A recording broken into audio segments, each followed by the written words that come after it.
J'ai dû m'adapter en cette période de confinement pour réaliser mes interviews à distance. Veuillez excuser la qualité du son. J'ai décidé de continuer à vous proposer des épisodes sur le design et l'art pour vous apporter un peu d'évasion en cette période de crise. Je laisse le choix à mes invités de réagir ou non sur ce sujet d'actualité qui nous concerne tous. Je tiens à saluer toutes les initiatives personnelles des artistes et des designers qui se mobilisent pour sensibiliser, informer et rassurer les citoyens face à l'évolution de l'épidémie du coronavirus. Dans ces moments compliqués, restons solidaires. Bonjour à tous, je suis Reha Bouhlis et vous écoutez Designer Marocain, un podcast dans lequel je discute avec des artistes, architectes, artisans et designers, tous ceux qui participent à la renommée du design marocain. Avec mes invités, on parle de leur parcours, de leurs sources d'inspiration, de leurs projets, tout en décryptant ensemble la situation du design au Maroc. L'objectif, apporter une dose d'inspiration et de motivation pour les idées et projets créatifs marocains. Pensez à vous abonner sur SoundCloud ou Apple Podcast pour ne pas louper un épisode et n'hésitez pas à me suivre sur Instagram où je suis le plus active, @designermarocain au pluriel. Mon invitée du jour est Lamia Srali, une artisane bijoutière. Son parcours atypique est une réelle inspiration. Diplômée d'une école de commerce, elle a choisi le domaine de l'orfèvrerie pour libérer sa créativité, un secteur encore largement dominé par les hommes. Elle aborde dans cette interview son apprentissage en Turquie et au Maroc, les difficultés pour s'imposer dans ce milieu masculin et son engagement féministe derrière la création de sa marque El Hurra Jewels. Elle nous explique également ses étapes de création et son rapport avec le métal. Je ne vous en dis pas plus et je vous souhaite une très bonne écoute.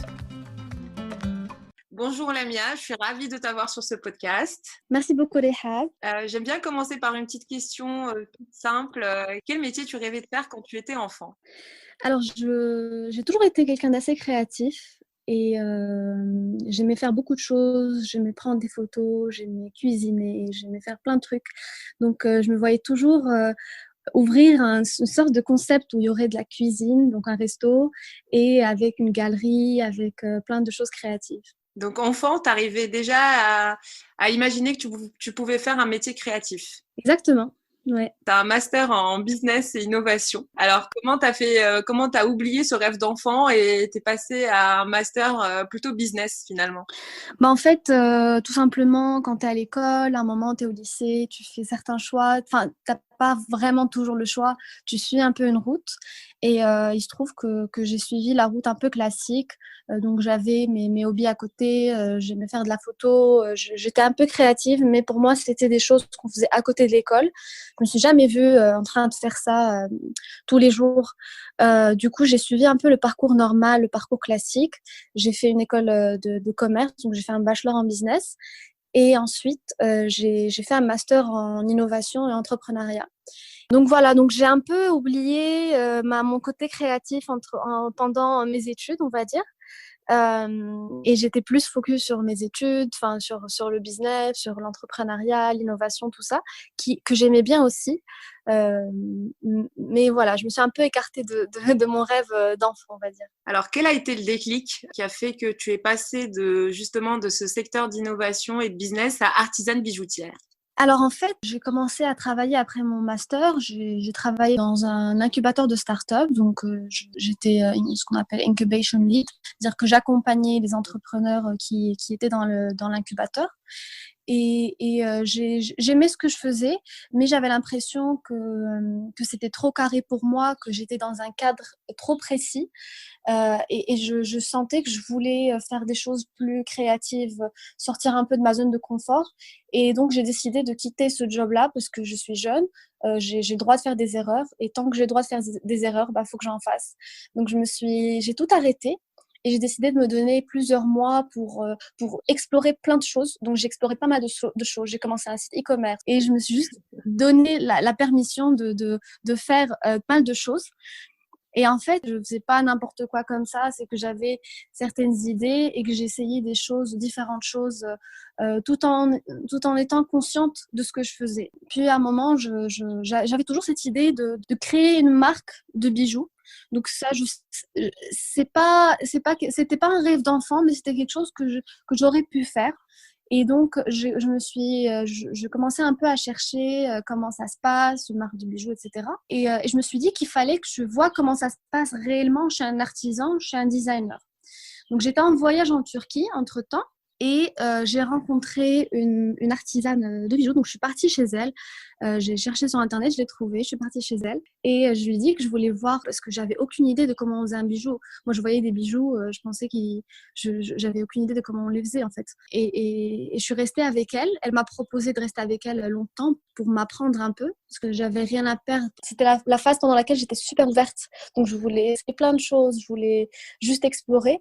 Et je suis restée avec elle pendant à peu près 10 jours et elle m'a appris les bases du métier, donc le travail manuel. Donc voilà, c'était ça le déclic en fait. Et donc en Turquie, tu es restée 10 jours avec cette artisane qui t'a finalement initié un peu à ce métier-là. Et est-ce que tu as complété ta formation au Maroc? Oui, j'ai complété ma formation au Maroc. Donc une fois que je suis rentrée quelques jours plus tard, je me posais la question de qu'est-ce que j'en fais maintenant? J'ai passé 10 jours à apprendre à faire des bagues, des trucs, de couper le métal, le souder, tout ça. Qu'est-ce que j'en fais? Et je me suis dit que j'allais me donner 1 mois, 2 mois pour continuer à apprendre et voir ce que ça allait donner. Et donc, quand j'avais laissé tomber mon job, je devais faire certains sacrifices. Je pouvais pas continuer à habiter dans un appart toute seule, à payer un loyer, tout ça. Donc, je devais retourner chez mes parents. Et donc chez mes parents à Fès. Et je me suis rendu compte qu'à Fès, il y avait une école d'artisanat. Donc, je suis partie dans cette école d'artisanat. Et en fait, ils avaient un atelier de création de bijoux. Donc, un atelier d'orfèvrerie. Donc, j'ai pas fait la formation que eux ils font d'habitude parce que c'est une école de formation professionnelle. Donc moi j'ai fait un peu un programme parallèle. J'allais à l'atelier, je faisais mes trucs, donc j'utilise matériel, je demandais des fois des choses, mais en même temps j'apprenais beaucoup toute seule. Donc j'avais des cours en ligne, je me basais sur ce que j'avais appris en Turquie avec ces designers. Et aussi sur Internet. Enfin, il y a plein de ressources sur Internet aujourd'hui pour apprendre vraiment tout. Genre même des choses très, très techniques, très manuelles. On peut les apprendre sur Internet. Et donc, c'est ce que j'ai fait pendant à peu près 6 mois. Donc, j'allais dans ce atelier-là et j'apprenais. En même temps, j'avais mis à la maison un petit atelier, une petite table de travail où je travaillais le soir. Et voilà, donc j'ai complété ma formation là-bas. Je continue à compléter ma formation, ça s'arrête jamais, surtout quand on fait un métier aussi précis, aussi fin que l'orfèvrerie. Ça s'arrête jamais. Donc, je suis à même pas 5%, je pense, ou 10% du savoir qu'il y a. Je ne sais même pas à combien je suis. C'est peut-être bien moins que ça. Donnez le nom d'ailleurs de cette formation ou de l'école où tu as fait cette formation? Alors, c'est le Centre de formation et de qualification professionnelle de Fès, je pense. C'est, pour les gens qui connaissent Fès, c'est un peu avant Btha. Donc, c'est un grand bâtiment à gauche. Si je dis pas de bêtises, c'est une école de la Fondation Mohamed VI. Donc, c'est un centre de formation et c'est en général des étudiants qui sont là-bas. C'est des jeunes qui ont quitté l'école très, très tôt. En général, c'est des gamins de moins de 17 ans qui sont là-bas. Et l'idée, c'est de les intégrer à l'artisanat. Est-ce que tu as eu des réticences familiales au moment où tu as changé complètement de voie? Oui et non. Je pense que ma famille, mon entourage, mes parents étaient assez contents que j'essaie des choses différentes, que je sorte un peu de ma zone de confort. Tant que c'était un peu assez contrôlé, donc ils savaient que je faisais ça, je savais ce que je faisais un petit peu. Ça commençait à se compliquer au moment où moi, j'ai accepté le fait que je voulais être artisane. Surtout pour mes parents, ils n'ont pas vraiment compris le fait que je voulais être artisane et pas juste designer et chef d'entreprise. Parce que eux, ils étaient super fiers que je me lance à mon compte, que je sois mon propre boss, etc. Mais le fait d'être artisane, de me salir les doigts, de me faire mal, d'avoir tout le temps des mains coupées, ils comprenaient pas pourquoi je voulais faire ça. Ils disaient toujours qu'il fallait, ah, mais quand est-ce que tu vas prendre un artisan qui va t'aider et tout ça. Donc c'est là où il y avait plus de réticence. Et d'ailleurs, justement, l'orfèvrerie est connue au Maroc d'ailleurs pour être un domaine très masculin. Comment tu as vécu ces moments d'apprentissage déjà, certainement, il y avait beaucoup d'hommes autour de toi, beaucoup d'artisans hommes autour de toi. Comment tu as vécu cette formation? Pour la formation, déjà, le fait que je sois une femme, ça se voit directement quand on a fait des études, quand on a travaillé, tout ça. Donc, ils comprenaient que j'étais déjà plus âgée qu'eux, que j'avais fait des études, parce que je parlais avec eux, donc ils avaient compris. Mais ils ne comprenaient pas pourquoi, déjà, quelqu'un qui était un petit peu privilégié voulait faire ça. Parce que pour eux, c'était un travail, entre guillemets, de personnes pas vraiment éduquées. Donc, ils ne comprenaient pas déjà pourquoi je voulais faire ça.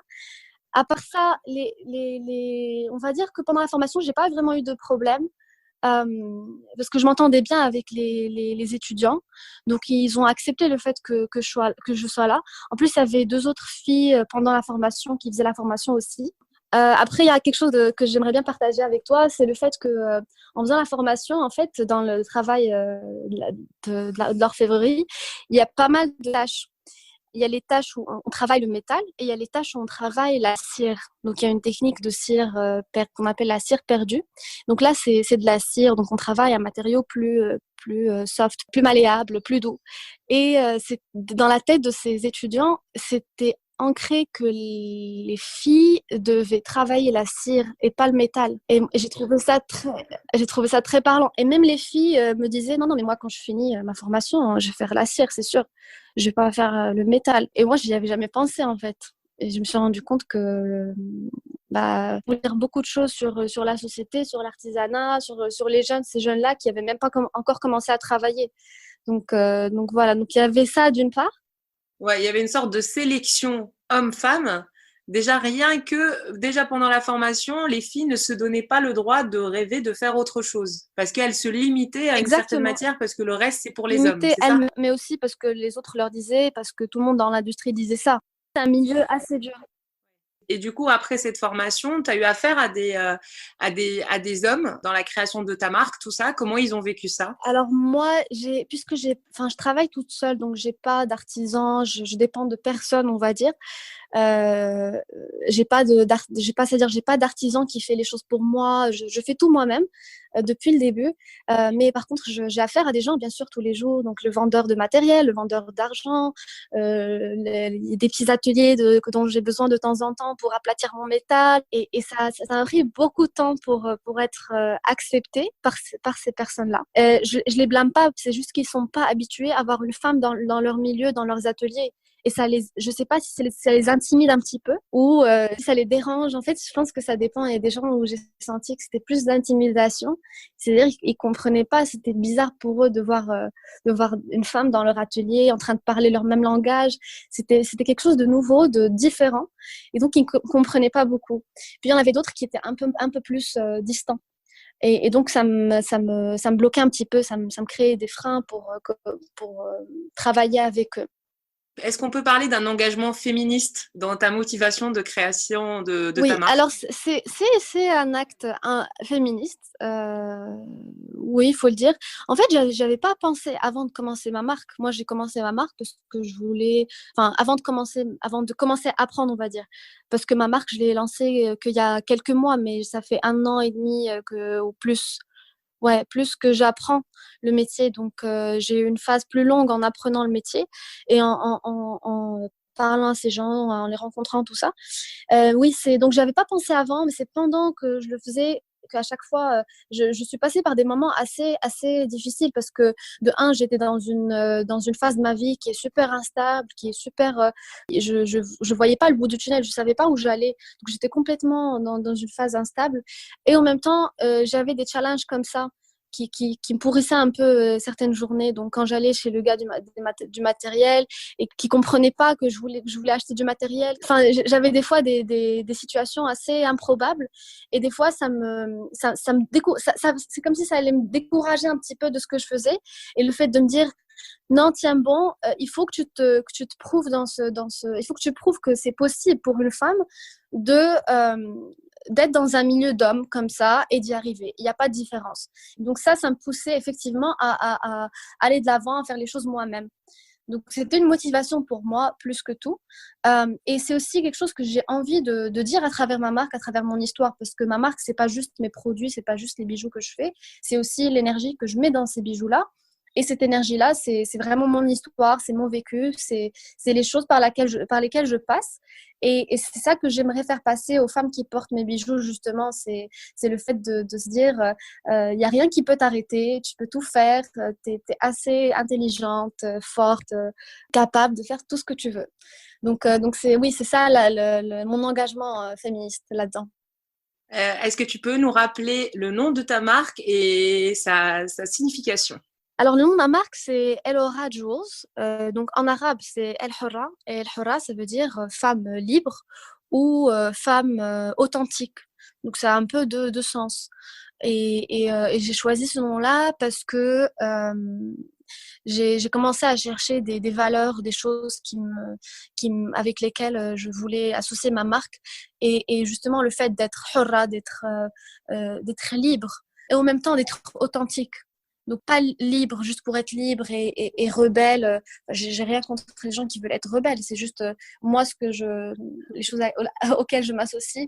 Et c'est plutôt d'être libre dans ce qu'on fait, de faire ce qu'on veut et de rester authentique, de rester fidèle à soi-même. Et du coup, tu l'as lancé, tu m'as dit, il y a quelques mois. Que tu peux nous dire à quelle date tu as lancé du coup ta marque? C'était la mi-octobre. À peu près 6 mois. Quel statut tu as privilégié pour lancer ta marque? Je suis en SARL parce que quand on travaille dans ce secteur-là, qui est le secteur des matières précieuses, donc l'or et l'argent, on ne peut pas être auto-entrepreneur.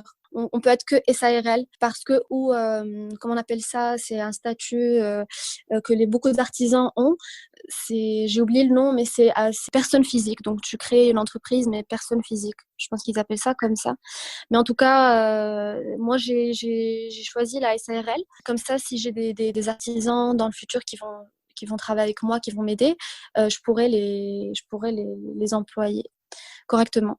C'est aussi parce qu'on dépend d'un bureau des douanes en tant que bijoutier. Donc, tous les bijoutiers, normalement, dépendent d'un bureau des douanes qui authentifie leurs bijoux, qui poinçonne les bijoux. Donc, c'est pour ça qu'il faut avoir une SARL. Tu utilises beaucoup le terme artisane pour te définir. Pourquoi tu n'as pas choisi créatrice ou designer de bijoux? Alors, parce que artisane, ça inclut aussi le fait de créer, parce qu'une personne qui fait de l'artisanat aussi crée. Et le fait de dire que je suis créatrice, ça montre pas que je fais, alors que je considère que le fait de créer avec ses mains, c'est ma plus grande valeur ajoutée. Au-delà de la création, je fais mes bijoux, donc je crée tous mes bijoux à la main. Et j'ai une démarche d'artisane plus que de créatrice. C'est-à-dire que des fois, je vais être en pleine création de quelque chose et je vais avoir une idée et je vais commencer à faire autre chose. Donc, c'est le fait de créer avec mes mains qui m'inspire.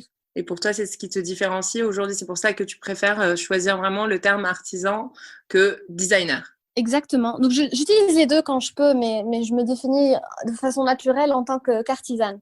Tu pourrais nous donner ta définition de designer, justement, parce que tu nous as donné ta définition d'artisane, mais quelle serait ta définition de designer? Designer, je pense que ça a beaucoup de définitions. Ça dépend de ce qu'on fait. Designer, ça peut être quelqu'un qui crée quelque chose pour résoudre un problème, comme des designers d'expérience, de produits, etc. Et après, quand il s'agit de mode, d'art, tout ça, le designer, c'est quelqu'un qui, à mon avis, va venir mettre sa perception, sa vision dans un produit aussi. En plus, qu'il soit fonctionnel. Tu m'as dit effectivement que tu travaillais toute seule. C'est toi qui crées tes bijoux. Si un jour, donc, tu as ton propre atelier où tu vas pouvoir vraiment embaucher des artisans autour de toi, est-ce que tu vas plutôt privilégier des femmes, des hommes?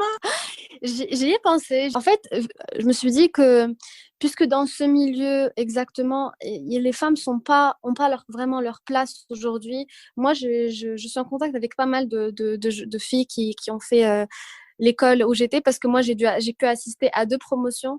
Enfin, l'année s'est arrêtée, moi j'étais toujours là et une autre année a commencé. Et je vois qu'elles ont beaucoup de difficultés. Donc, j'aimerais peut-être les privilégier si j'avais à embaucher des gens. Peut-être je commencerais par elles pour leur donner une chance d'être dans un milieu où elles seraient épanouies. Parce que travailler dans un atelier où on n'est pas forcément à l'aise quand on fait un travail manuel, c'est pas agréable. Donc, pour cette raison-là, peut-être je privilégierais des filles. Mais s'il y a un garçon, c'est-à-dire j'ai un artisan qui vient m'aider de temps en temps. C'est un jeune qui était avec moi justement au centre de formation. Et des fois, il vient m'aider. Des fois, il vient juste à mon atelier pour faire des choses quand il a envie de faire des choses. Donc, mon atelier est ouvert à lui. Il peut venir quand il veut. Et lui, par contre, ça me dérange pas parce que j'ai pas envie d'être catégorique là-dessus. Donc, moi, je privilégierais des filles. Mais s'il y a un garçon que j'aime bien, qui veut venir travailler, qui va être respectueux de tout le monde, bah, il n'y a pas de problème. Quelles sont tes sources d'inspiration quand tu crées tes bijoux? Alors, ma source d'inspiration principale, c'est les femmes pour lesquelles je fais mes bijoux. C'est-à-dire que j'essaie de faire des bijoux dans ma démarche, j'essaie de faire des bijoux qui sont féminins, mais en même temps qui ont du caractère. Parce que ça me rappelle les femmes fortes que je connais, les femmes de mon entourage, qui restent des femmes authentiques, fortes, mais en même temps avec cette féminité assumée. Ensuite, je m'inspire aussi de la nature. D'ailleurs, pour ma prochaine collection, je m'inspire entièrement de la nature, mais il y a toujours aussi quelque chose qui me rappelle la femme. Le métier que je fais, c'est-à-dire que le travail que je fais, l'orfèvrerie, le métal, que ce soit le métal, la cire que je travaille aussi, c'est des choses qui m'inspirent énormément et c'est assez spirituel, c'est assez spécial le travail du métal. Donc ça, c'est quelque chose aussi qui m'inspire, qui me donne beaucoup d'idées, de force pour faire ce que je fais. Est-ce que tu peux nous parler de tes étapes de création et nous dire quelle est ton étape préférée? Donc, en fait, dans ma création, j'ai pas mal d'étapes. Donc, il y a l'étape on va dire, de designer, d'artiste, où je m'inspire, où je commence l'inspiration, où je fais mes croquis, où j'essaye des choses. Après, je produis mes pièces. L'étape que je préfère, c'est l'étape où je fais des tests, en fait, où j'essaye pas mal de choses et je vois le premier résultat. En fait, c'est l'étape que j'aime beaucoup. J'ai une idée en tête, j'ai un bijou en tête, je le vois, mais c'est au moment où je le fais, où je le complète, c'est ça mon étape préférée. Est-ce que c'est toi qui t'adaptes au métal ou l'inverse? Tu essayes d'imposer au métal une forme particulière ou des fois tu laisses aller le métal vivre à travers la création que tu as imaginée? Alors oui, je laisse vivre le métal parce que vu que je fais tout à la main, de façon très artisanale, c'est-à-dire que je n'utilise pas de grosses machines, je n'utilise pas de 3D. Donc des fois, enfin souvent, je dois écouter le métal, je dois sentir le métal et des fois, je peux pas le forcer à faire certaines choses. Donc c'est là aussi où je pense que ma touche personnelle est parce que je peux pas juste imaginer un truc et avoir exactement le même résultat. C'est rare. Et donc, j'écoute le métal aussi et c'est ça qui fait mon lien spécial avec ma matière. Et ça, c'est super important pour un artisan. Au niveau de tes collections, justement, donc vu que tout est artisanal, tout est fait main et tout est fait en plus pour l'instant que par toi, comment tu définis ta collection, ton nombre de séries, etc. Alors, je ne fais pas de pièces uniques. D'accord. Parce qu'aujourd'hui, dans le marché où je suis, c'est compliqué. Ça va être trop cher et les gens, le marché n'est pas encore prêt à ça, à des choses comme ça, à des one of a kind, ce qu'on appelle one of a kind, c'est-à-dire des choses uniques, complètement uniques, surtout quand il s'agit d'argent. Moi, je travaille surtout l'argent. Et donc, je fais des petites séries. Donc, c'est des séries de maximum 20 pièces. Tu peux nous parler des matériaux qui composent tes bijoux? Pour l'instant, que de l'argent en tant que métal. Donc, l'argent que j'utilise, parce qu'il y a différents, on appelle ça les titres d'argent. Donc, c'est les qualités d'argent.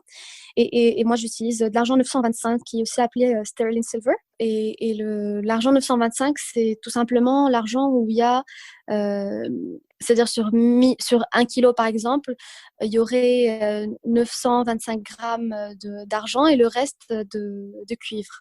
Il faut absolument mettre du cuivre dans les alliages parce que l'argent pur qu'on trouve dans la nature est trop fragile et trop malléable. On ne peut pas travailler des bijoux avec. Donc, mais ce pourcentage-là est la meilleure balance entre qualité et robustesse. Parce que si on met trop d'argent, trop de cuivre dedans, la qualité de l'argent va baisser, il va noircir beaucoup plus vite.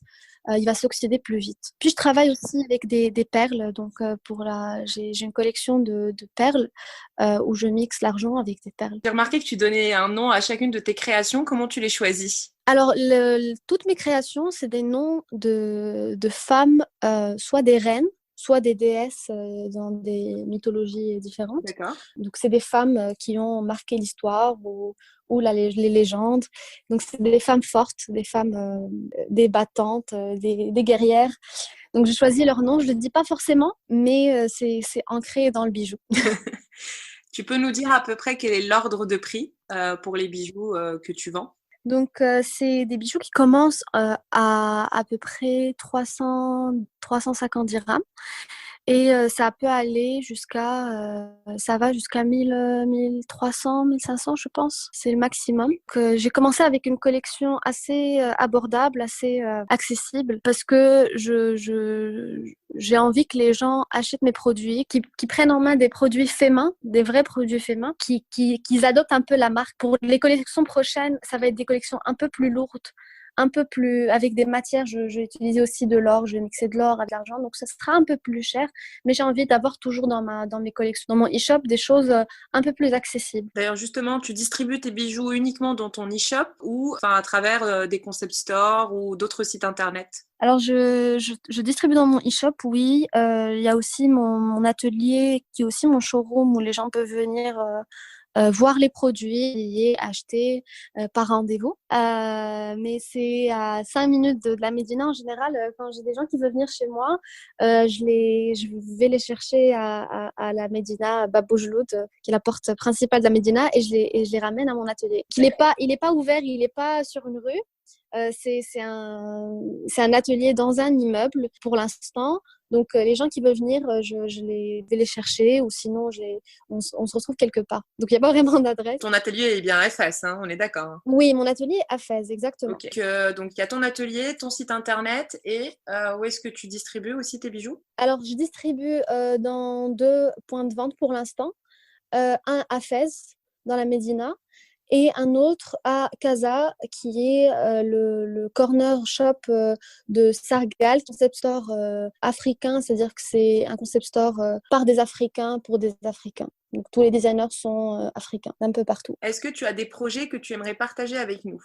Justement, la sortie d'une collection, une envie particulière? Alors, oui, j'ai pas mal de projets sur lesquels je travaille en ce moment. Il y a ma prochaine collection qui va se retarder un petit peu avec les circonstances actuelles, mais qui va sûrement être lancée dans je veux dire, les mois qui viennent. Ça va être plus simple parce qu'on ne sait pas trop quand est-ce que ça va se passer. Puis, il y a aussi des ateliers que j'ai envie de faire à Casa et autour de Casa Rabat, parce que en ce moment, je fais des ateliers à Fès.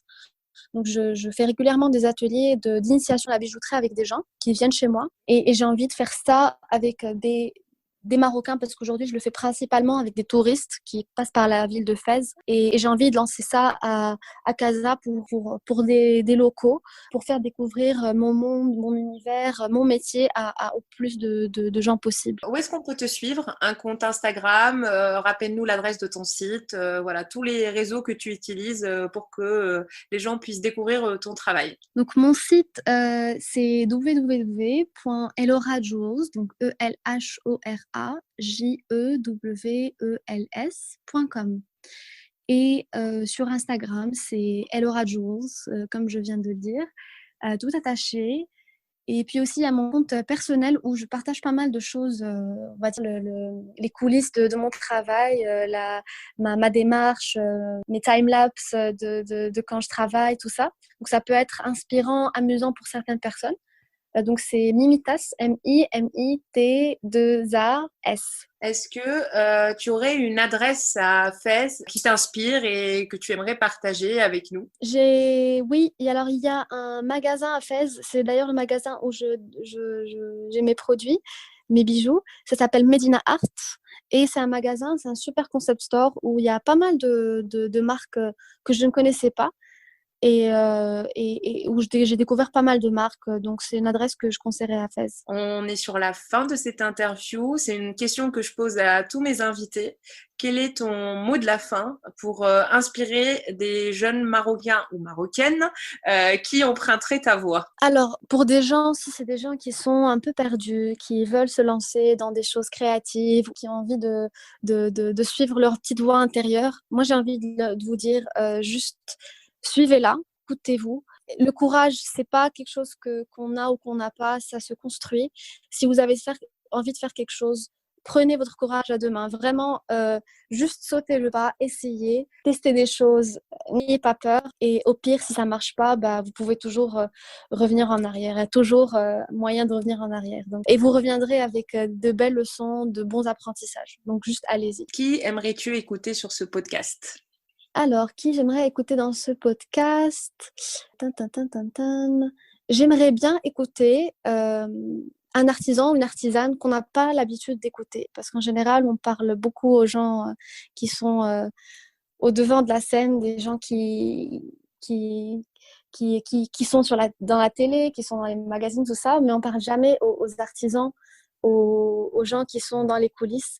Donc, j'aimerais bien un jour entendre des gens comme ça, une couturière, quelqu'un qui fait des sacs en cuir, quelqu'un de simple qui fait son art tout seul, en silence. Parfait. Si tu as des gens à me conseiller dans ce sens, n'hésite pas. Notamment même l'artisan que tu fréquentes, tu as fréquenté dans ta formation et avec qui tu as gardé contact. N'hésite pas parce qu'il n'y aura pas que du français. On va faire aussi des interviews déjà. Et du coup, ça sera l'occasion justement d'écouter leur avis à eux en tant qu'artisans parce que les designers donnent leur avis, leur travail avec les artisans, leur collaboration avec les artisans. Et juste penser à faire l'inverse. Qu'est-ce qu'un artisan pense d'un designer? Effectivement, c'est pour ça que je t'ai proposé ça parce qu'on entend beaucoup de designers, d'entrepreneurs parler alors que les artisans ne parlent pas toujours. Ils font leur travail gentiment, bien et on les entend pas beaucoup, on leur donne pas assez de mérite. En tout cas, merci beaucoup Lamia, merci pour cette interview, j'ai été ravie de te recevoir. Merci beaucoup à toi, c'était un plaisir. À très bientôt. À très bientôt. Merci d'avoir suivi cette interview jusqu'au bout. Vous retrouverez toutes les notes de cet échange avec les références dans la description de l'épisode. Si le podcast vous plaît, n'hésitez pas à le noter sur votre plateforme d'écoute. C'est ce qui m'aide à bien le référencer et à le faire connaître. Parlez-en à votre réseau. Si vous avez des personnes à me recommander, je suis à l'écoute et ça me fera énormément plaisir. Vous pouvez également échanger avec moi sur le compte Instagram @designermarocain au pluriel. D'ici là, rendez-vous au prochain épisode.